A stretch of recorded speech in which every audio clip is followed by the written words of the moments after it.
reason why is because you have everything that you need to whatever push goal you want.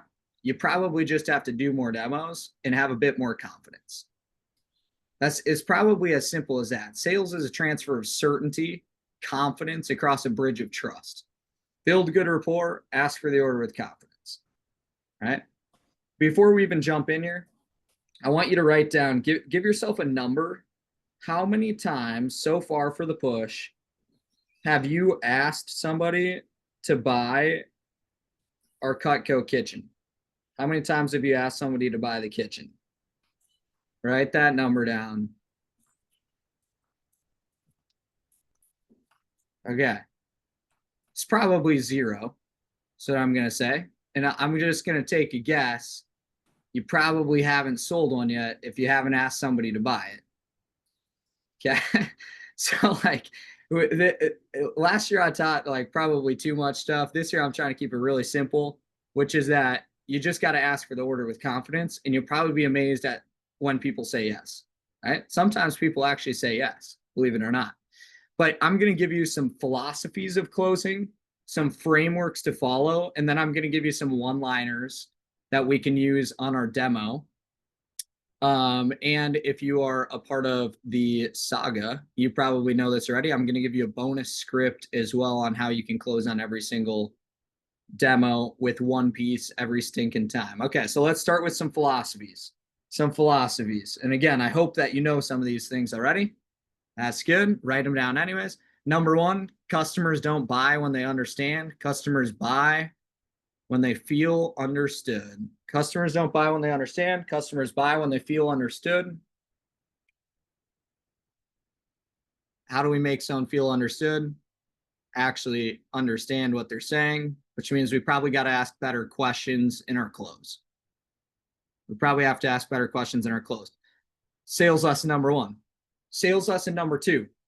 I was talking to somebody yesterday, and you probably know who you are, and they said, yeah, I don't know how this one is going to go. I tried to get both spouses on the demo, but then, they couldn't both be there. Should I even do the demo? And I was like, yes, yes, you should for sure do the demo. Yes, it's better to have both spouses on the demo. I don't know how many pushes I've had where I've had most of my customers have both spouses on the demo. And the reason is sales philosophy number 2, an empowered buyer makes decisions. This is kitchen stuff. Okay. It doesn't actually take that much thought. An empowered buyer makes decisions. When you can empower somebody to make a decision for themselves, you're going to close on more deals. But an empowered buyer makes decisions. If you have a lot of people saying, I need to think about it, I need to talk to somebody else, what they're saying is, I can't make a decision on kitchen stuff. And you just spent an hour explaining it to them. So they probably should be able to make a decision after an hour of explaining Cutco, right? So that's number 2. An empowered buyer makes decisions. They don't think about it. Number 3, sales philosophy, listen with the intent to understand. I forgot who said that the other day. It's an awesome reminder. Listen with the intent to understand. I think that sometimes when we get into a push, we're so focused on, okay, how can we close a lot of deals? How can we close a lot of deals? And when the customer is talking, most of the time we're not listening. We think about what we're going to say in response to that rather than actually understanding what they're saying. And customers don't buy when they understand. Customers buy when they feel understood. So listen with the intent to understand what your customer is saying. 3 philosophies. Here's some frameworks. Okay, so here's the framework that we're going to follow, and I'll give you some one-liners that you can practice also. So here's the framework of really dropping down and handling every objection that you need to handle. The first thing is listen with the intent to understand. Take 2 seconds and take a breath. So this isn't even part of the framework necessarily, but whenever your customer says anything, take a breath. Right? Write down 2-second rule. 2-second rule.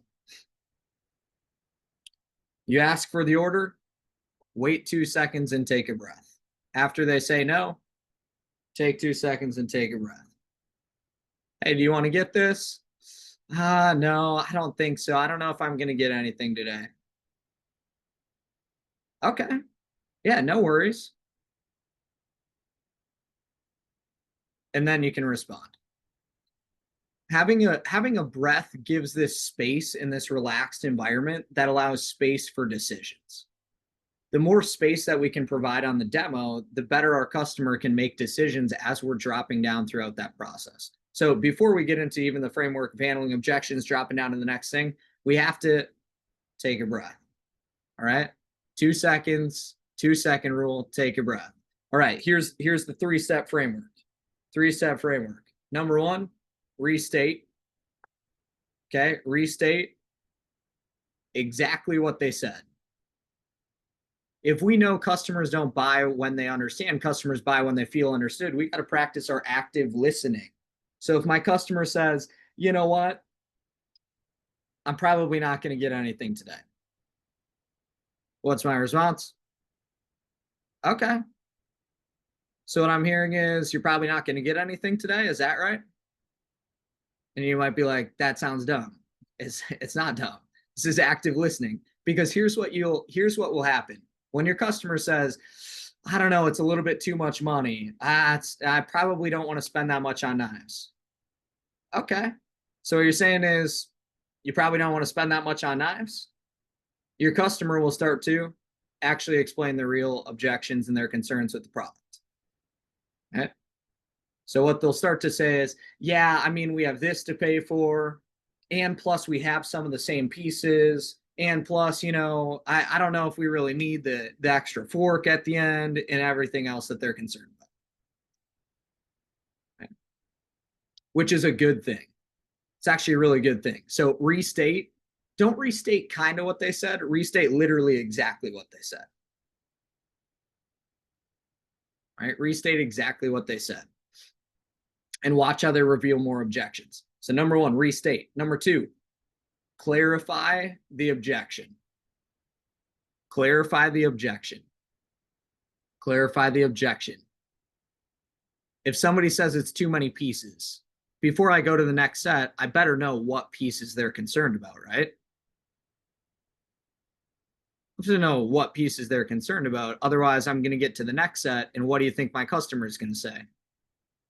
It's too many pieces, because you didn't actually handle the objection, right? And then you just wasted no, and now your customer's in this cycle of no's.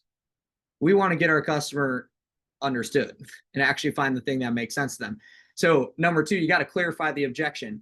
I want to handle every single concern my customer could possibly have after the first no that I get. So if they say pieces, yes, I want to know exactly what pieces they're concerned about. I also want to know how they feel about the price. I also want to know if they feel like they can make a decision by themselves. I also want to know if they feel like they need to think about it. And then I can handle every objection before I go to the next set, so I don't just get the next objection. Because what so many people do is they say, oh, too many pieces. Okay. Yeah, no, for sure. That's totally fine. Okay, let me go to the homemaker set. This one's fewer pieces. And then the customer doesn't want to spend that much on knives. So then what do you get on the next set? It's too expensive. And you're like, what? Why didn't you say that the first time? It's because we didn't ask. So we got to know exactly what their objection is before we go to the next set, because that allows us to do number 3, which is probably the thing that people miss on the most, which is find a solution that actually makes sense. Find a solution that actually makes sense. If you're on the signature set and your customer says they're not going to use the paring knife, the trimmer, and the spatula spreader, they're probably not buying a homemaker set, because those pieces come in that set. They're also probably not buying a galley set. So instead of going to that, maybe you need to exchange those pieces with something else that they're actually going to use, so that it makes sense for your customer to get that set. When you ask for the order without truly listening to your customer's concern, you break your rapport. So when you ask for the order without actually understanding your customer's concern, you break all your rapport, and you don't get as many recommendations because you didn't listen to what your customer was saying. So this is going to help you close more. It's going to help you get more recommendations. And next to find a solution that actually makes sense, I'm going to go through something that probably you know, but probably you could practice a bit more, which is feel, felt, found, to transition to the next set. So write down feel, felt, found. Feel, felt, found. Thanks, Nikki. Dropping gold in the chat. Yeah. Okay. So you see what Nick said right there? That's great phrasing in the chat. Which piece do you not think you'd use? We're going to talk about that. So here's some one-liners as far as restate goes. So what I'm hearing is blank. Is that right? It is? Okay, great. Now we're on the same page. Part of the reason you want to restate is because you've probably been in a situation before where it felt like someone was really close to getting like a signature set. And then you drop down and they're like right on the fence of that homemaker set. And then the more you drop down, it almost feels like they're further away from saying yes. What happened? Well, every time you ask for the order and your customer says no, you pop a hole in your bubble that you're in with the customer in your close. So it's a little bit easier to hear the dogs barking in the background. It's a little bit easier to hear the kids talking about how they need a snack. It's a little bit easier to remember the other expenses because you keep popping holes in your bubble because you're offering stuff that doesn't make sense. You're not listening, right? So restate. We got to restate exactly what they're saying because what does your customer say? Yes, that's right. Okay, so what you're saying is this? Yes, that's right. So what you're saying is you probably want to talk to your spouse before you make a decision? Is that right? Yep, exactly. Because, you know, we got bills to pay for and yada, yada, and yada, yada. Hey, correct me if I'm wrong, but what I'm hearing you say is blank. Okay, it sounds like you like Cutco, but blank. Is that right? That's my favorite one. Hey, Mrs. Jones, that's totally fine. By the way, it sounds like you like Cutco, but your concern is this. Am I hearing that right? And then you say exactly what they said. That's restate. Clarify. I made a document that has what I would say on every single objection. But hey, that's great. And just so we're on the same page, was there anything else stopping you from getting it today, or was it just the pieces? Again, we want to get everything out on the table so that we can handle each concern before we drop down. So, okay, so what I'm hearing is you like Cutco, but it's maybe just a few too many pieces in this set. Is that right? Okay, sounds good. That totally makes sense. Thanks so much for sharing that to me, by the way. It sounds like you like this set, but it probably wouldn't be the right set for you then, since you aren't sure you'd get the right value out of all the pieces. And again, I won't want to sell you something that you genuinely don't think you'd use. So we have a ton of options. But before we go to the next options, just so we're on the same page, was there anything else stopping you from getting it today, or was it just the pieces? Right? Oh, you'd also want to talk to your spouse too? Okay, well, yeah, thanks for sharing that with me too. It's super helpful for me to kind of know what you're thinking. So that way, before we show you other stuff, I know what might be a good fit and we're spending time on that stuff. So even if it's just for the future, right? I'm also happy to get you this information later and we have a ton of different options. But you obviously know your spouse better than I do. If they were here, what do you think they'd say? Right? So we're handling every single objection. I'm gonna screen share this. I'll kind of just read it, each piece to you, and then I'll drop this. I'll drop this at the end too. But here's the clarify, right? If they say pieces, exactly what Nick said right here. Hey, thanks so much for sharing that to me. It sounds like you really like this set, but it might not be the right set for you then if you aren't sure that you'd get the value out of all the pieces. I wouldn't want to sell you something. I wouldn't want you to buy something that you genuinely don't think you'd use. And we have a ton of options. But before I show you those, just so we're on the same page, which piece specifically do you not think you'd use? If you're on Alliance, probably, you know, you've sold a little bit of Cutco. Hopefully we understand why it makes sense to not say, which piece do you think you'd use? Because they're probably going to list off like 3 pieces, right? So which piece or pieces do you specifically not think you'd use? Right? And then I can talk about that objection before I drop down. So which piece or pieces specifically do you not think you'd use? The price. Hey, that makes a ton of sense, right? Thanks so much for sharing that to me. You're not alone in that feeling whatsoever, by the way. Obviously, my job would be super easy if everyone woke up dreaming about spending $3,000 on knives with me, right? But believe it or not, Emma, nobody I've met with has been budgeting for knives. It's like they didn't even know SC2 was happening this week, Mrs. Jones. I know. So again, totally fine. We have a ton of different options. But before I show you those options, just so we're on the same page, when you say it's a bit too much money, are we talking like $100 to $200 too much? Or are we talking like $500, $600, $1,000 plus? I remember being new and not wanting to ask these couple questions because I didn't want my customer to say, we're talking like $1,000 plus. Why? Well, I was like, shoot, then they're not going to buy as much Cutco. But if you don't ask the question, they're still not going to buy as much Cutco. You just didn't ask the question, so now you don't know where your customer's at. So I can't handle my customer's concern if I don't know where they're at. And they still feel that concern just because you didn't ask the question. So I'd rather have them express all their concerns so that we can talk about them before we go to the next one, before dropping down to the next set. If they need to talk to their spouse. If you watch my objection video, this is the thing that I talk about. There's really only 2 objections that actually make sense, which is pieces or price. If someone says they need to talk to their spouse, it's not that they need to talk to their spouse, it's because they have a concern. So what do they assume talking to their spouse is going to do? Give them more certainty in the pieces or the price. It's either they don't know if they're going to use all the pieces or they don't know if they're going to spend that much money. That's as simple as it is, right? So if I need to talk to my spouse, it's not because I need to discuss knives. They've probably never discussed knives before, right? So what they're saying is, I have a concern. I need to be heard. That's what they're saying. But that's why I love this question. Like they don't need to discuss it before they make a decision on kitchen stuff. By the way, you're the expert. So if they do have a concern, you're the best person to talk to about that concern because you're the expert on knives. You went through 3 days of knife training. You've sold the Cutco. You know every single piece. They're going to make the best decision with you. But hey, Mrs. Jones, thanks so much for sharing that with me too. It's super helpful for me to kind of know what you're thinking of. That way I know what might be a good fit, even if it's just for the future. I love this.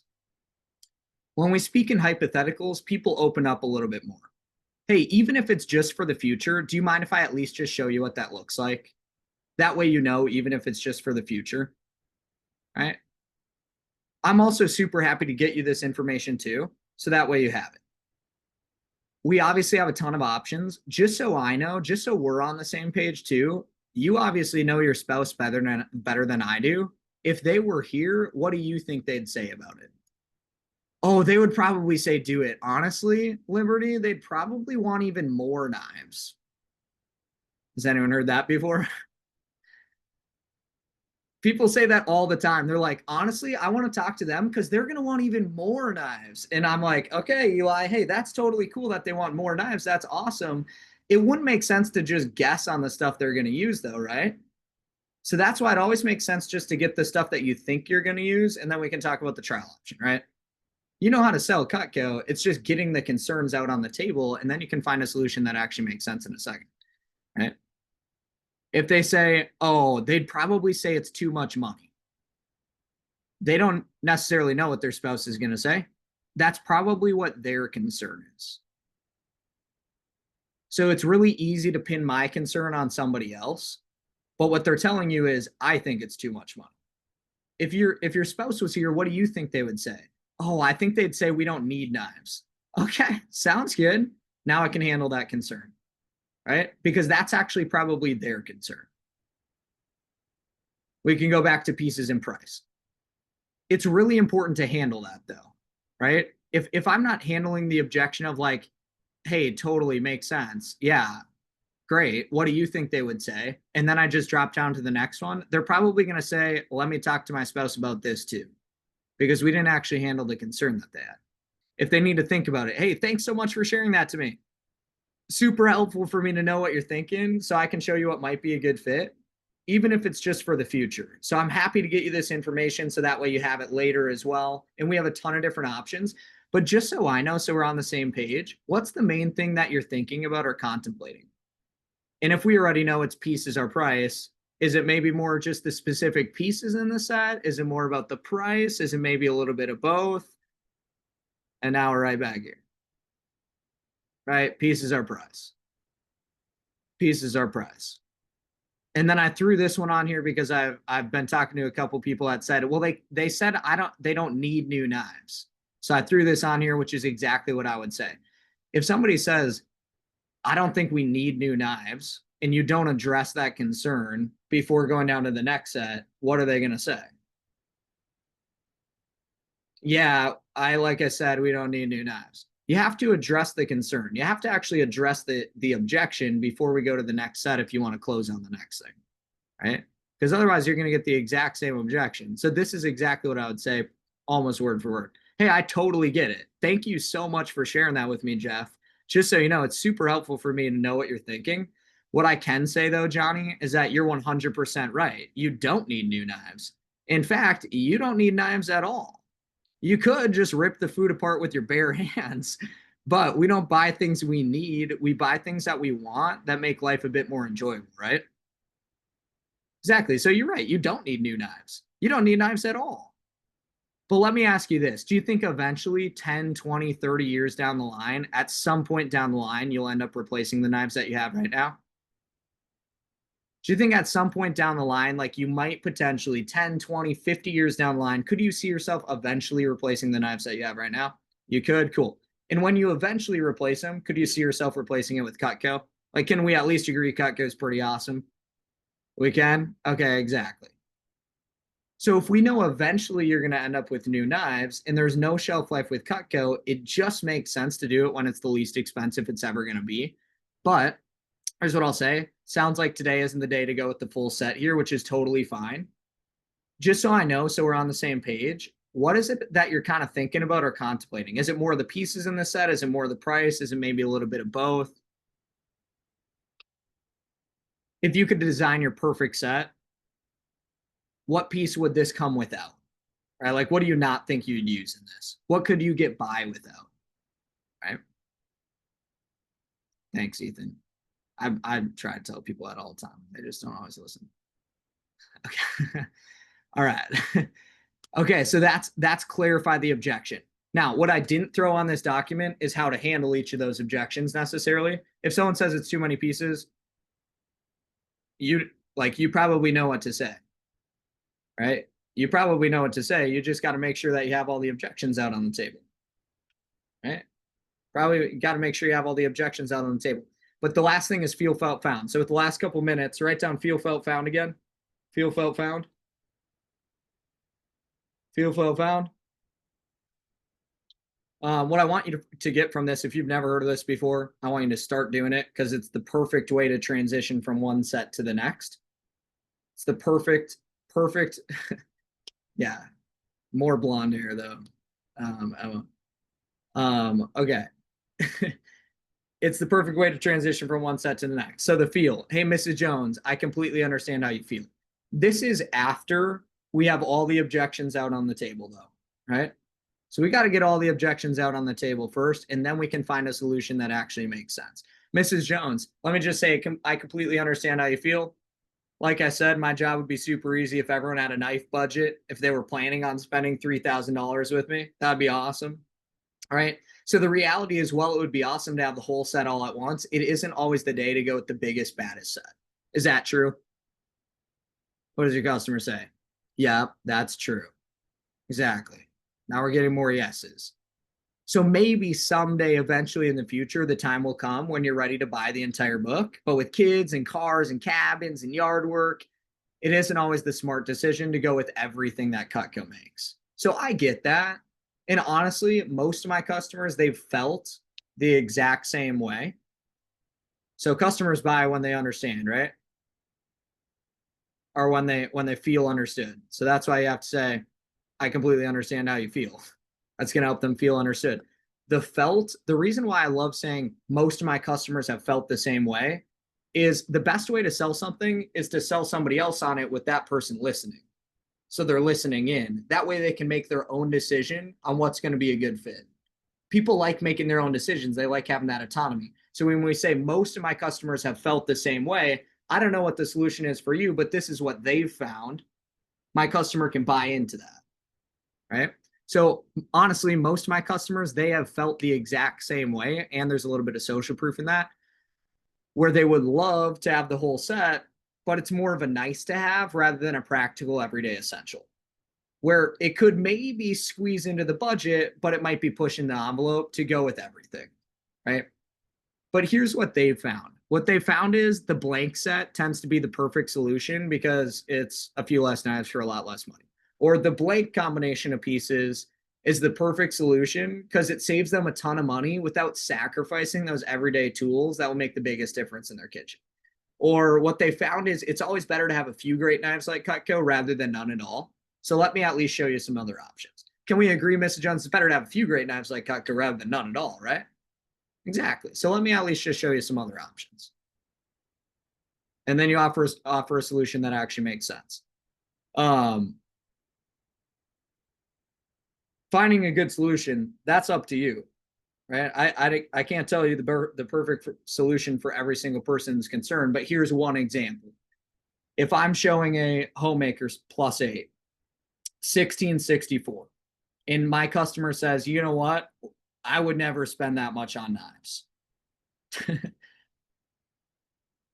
We probably want to find something that's a lot less in price, not a little less in price. So could I do a friends and family discount? I could.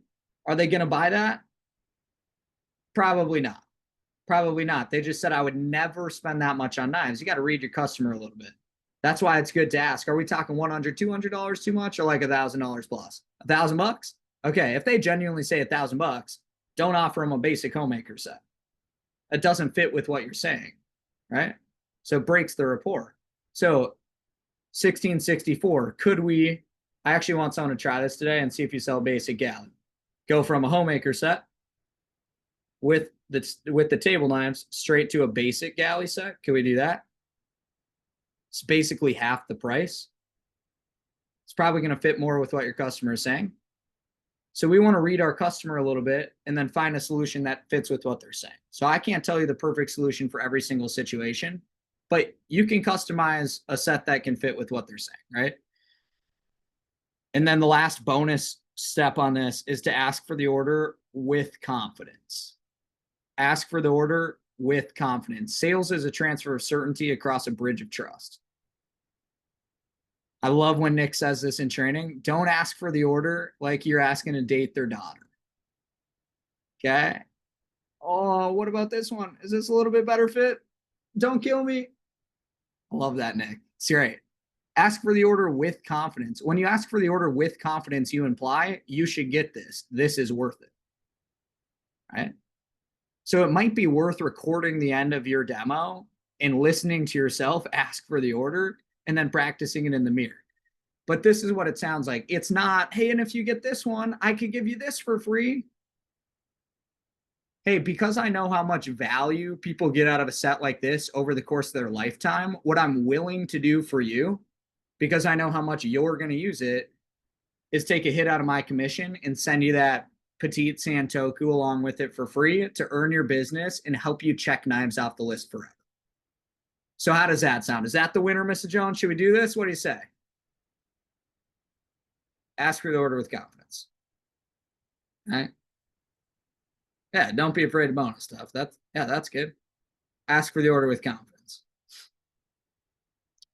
The last thing that I'll show you on this, and you can kind of read this for yourself, is closing on one piece every single time, right? Closing on one piece every single time. Give yourself another ranking. Give yourself another ranking quick in the last 2 minutes here. How many times on your demos have you quoted one knife on a two-pay? Right? Give yourself a ranking on that. How many times are you quoting one knife on a two-pay? People don't need to do it on a two-pay, but the reason why you want to quote it as that is because every single person you show can afford Cutco. There's literally 0 people that you're showing Cutco to on $1,000 laptop that can't afford $40 on a two-pay. It's like literally 0 people. I spent more than that on dinner yesterday. You probably did too. It's like there are 0 people that cannot afford Cutco, and you have to have that confidence. Like it's not that they can't afford it; it's that they didn't want it bad enough. It's really as simple as that. It's not that they can't afford it. It's not that Cutco's too expensive. It's not that it's too many pieces. They just simply didn't want it bad enough, and that comes from your confidence. Comes from your confidence. So this last thing that I'll show you, I want you to close on one knife every single demo because it's worth it for the customer. It makes 0 sense for your customer to sit through your entire presentation and not get any Cutco. right? Like that's not worth it for your customer. It's worth it if they actually spend the money because now they get to use Cutco every single day. So it's worth it to listen to your crappy Jones, right? Hey, Mrs. Jones, I'm just going to read it one time. Then we're going to pass it off to Nick and we're going to phone our butts off. Let's go. Okay. So, hey, if you had to just start with your favorite piece and I was going to buy it for you for free, what would that one piece be that you'd get a lot of use out of? The trimmer? Okay, awesome. Hey, that's one of our most popular ones. I'm not even going to screen share this because I want you to listen to me instead of read it. Okay, that's one of our most popular ones. So normally, just so you know, Travis, our individual pieces, they range from 150 to like 250 bucks, just depending on the amount of steel. But that piece is that one's actually only 95 bucks, Mrs. Jones. And here's the cool part. Cutco knows that no one budgets for knives. So they allow you to split it up from 95 bucks. And you can even do this on your calculator with Mrs. Jones, right? I'm going to drop it cash. 95 bucks, or you can split it on a two-pay. Check this out, Miss Jones. $47.50 this month, $47.50 next month. So this is what I always like to do. Divide it by 30. That's $1.58 a day, Miss Jones. AKA probably less than you're going to spend on coffee for the month. Okay. To your favorite knife, right? AKA that's like less than the Lulu pair of pants that I'm wearing right now. And it'd be weird if I wore these every day, right, Isaac? People would probably look at me a little concerned. They'd be pretty dirty. Can't use these every day. These are more than that. So it sounds like you can see some practical use out of it. Do you mind if I at least just tell you my 2 cents before wrapping up? They say, sure. Okay, hey, great. Based on what I'm hearing, as cool as it would be for you to buy everything that Cutco makes, take the next 2 months off, today probably isn't the day, right? But here's what I can say in regards to your favorite piece. It's the 2 promises. 2 promises. Number 1, you still get the exact same month to use it on your own food, on your own time, with your family, and make sure it's the perfect fit. If for whatever reason it works too well, it cuts too smooth, cooking is too fun, it's just too efficient, you can call me up, send it back, get a full refund. Number 2, though, after speaking with a bunch of Cutco owners, what I've learned is that 10, 20, 50 years from now, they don't remember the price of the stuff. But what they do remember is the value when they're still using it every single day. And they have the certainty that every time they pull that knife from the block, it works exactly how they want it to forever. Now, for you, the last promise I can make you is this. When the time is right to go with the full set or add something to your collection, I can get you any deal that I showed you today as part of my Cutco family because it means so much for me and my goals and what I'm working towards this push. So what do you say? Should we get you started on that trimmer? Ask for the order with confidence. I'm going to drop this in the Alliance chat, maybe after phoning. That way you can make some phone calls and then read it. Biggest thing of today, you got the frameworks, right? Restate, clarify, find a solution that actually makes sense, and ask for the order with a lot of confidence. 0 people cannot afford Cutco. They probably just didn't want it bad enough. Where's your energy at? Where's your confidence at? There we go. All right, Uncle Nicky. Let's do it, Uncle Nicky.